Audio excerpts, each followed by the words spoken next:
Estimados estudiantes, espero se encuentren muy bien junto a sus familias.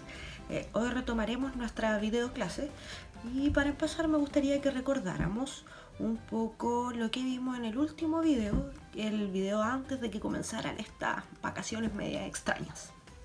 En ese video se habló sobre los conceptos que titulaban nuestra unidad: exilio, migración, ausencia, exilio, migración e identidad. Luego nosotros leímos un texto que se llamaba El crimen perfecto, escrito por Eduardo Galeano, que trataba precisamente de unos exiliados que buscaban la forma de superar este frío y para ello inventaron unas monedas de hielo que la ponían en este radiador para poder calentarse y así cometían este crimen perfecto porque con el calor la moneda se evaporaba y no dejaba ningún rastro. Con este cuento nosotros trabajamos y recordamos los tipos de narradores que ustedes ya habían estudiado el año anterior y realizamos actividades relacionadas con dicha lectura. Hoy nos prepararemos para la lectura literaria que realizaremos la próxima clase, en el próximo video del próximo lunes. Por ello, y como estrategias de lectura, hoy trabajaremos con el siguiente objetivo: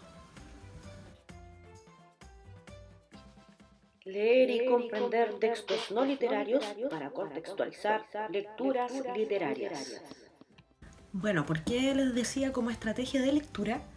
Porque una de las formas de asegurarnos que podamos comprender un texto literario es informándonos, leyendo acerca del contexto de producción de dicha obra literaria. Recuerden que contexto de producción hace referencia a las circunstancias sociales, históricas y culturales que rodean la producción de una obra, en este caso una obra literaria, y que de una u otra forma afectan, inciden y se reflejan en este caso en el texto, en el cuento o en la novela, en el libro, ¿cierto? Entonces, si yo preguntara qué es el contexto de producción, ustedes deberían responder lo siguiente. El contexto de producción, profesora, hace referencia a las circunstancias históricas, sociales y culturales que rodean la producción de una obra. Y si yo preguntara ¿para qué sirve?, ustedes deberían responder. Sirve para comprender mucho mejor una obra literaria, profesora. Y si yo preguntara ¿por qué?, ustedes dirían. Bueno, profesora, porque los elementos históricos, sociales y culturales van a incidir en la construcción de la obra. Lo que ocurrió en la época en que se escribió probablemente se refleje en ella. Por ejemplo, puede que aparezca en la misma historia. Y yo les diría, muy bien, estimados estudiantes. Por eso es importante leer e informarse de lo que ocurrió en la época antes de comenzar a leer un texto literario, porque así lo vamos a comprender mucho mejor. Bueno, y también el contexto de producción es importante por muchas otras cosas más, pero por esta clase lo vamos a dejar hasta ahí. Súper bien. En fin, lo que hacemos hoy es sumamente importante para lo que haremos mañana. Qué importante lo que dije. Parece que probablemente alguien más lo haya dicho. No se me ocurrió a mí. A ver, esperen un poco. Así hay mucha gente bacán que ha dicho algo parecido a lo que les mencioné antes. Lo googleé y bueno, me aparece lo siguiente. Mahatma Gandhi dice: el futuro depende de lo que hagas hoy. Qué bacán, ¿no? Lo que hagamos hoy va a ser primordial para lo que hagamos mañana. Por eso es importante la actividad que vamos a realizar durante esta videoclase, porque va a ser fundamental para poder llevar a término la actividad que realizaremos en la próxima videoclase del día lunes. Bueno, y esto en realidad aplica a la vida misma, ¿sí o no? Piénsenlo un poco. Pero bien, entonces lo que hagamos hoy nos servirá para la videoclase del lunes. Así que, power, vamos.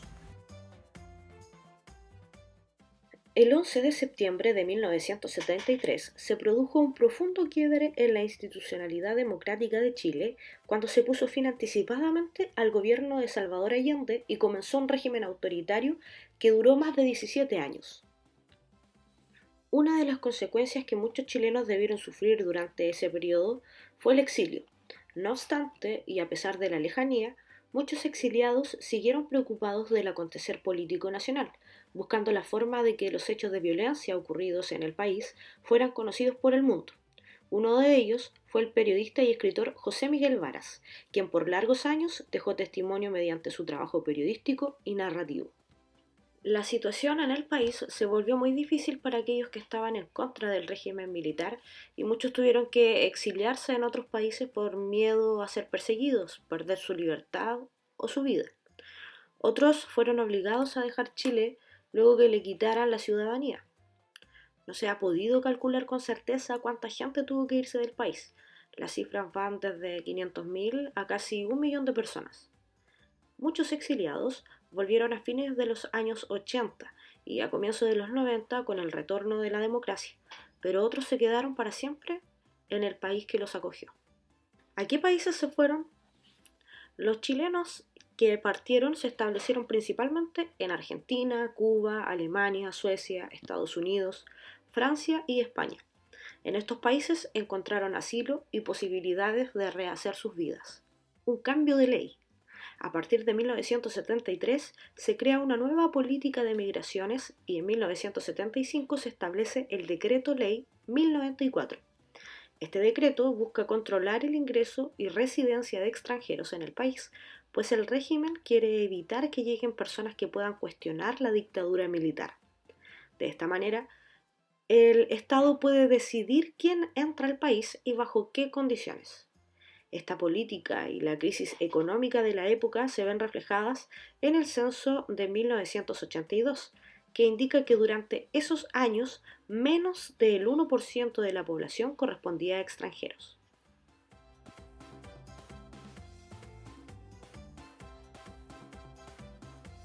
A continuación vamos a leer un artículo escrito por Manuel Delano donde se habla sobre José Miguel Varas, quien es el autor del texto literario con el que vamos a trabajar en nuestra próxima videoclase. Así que para prepararnos vamos a leer este artículo. ¡Atención!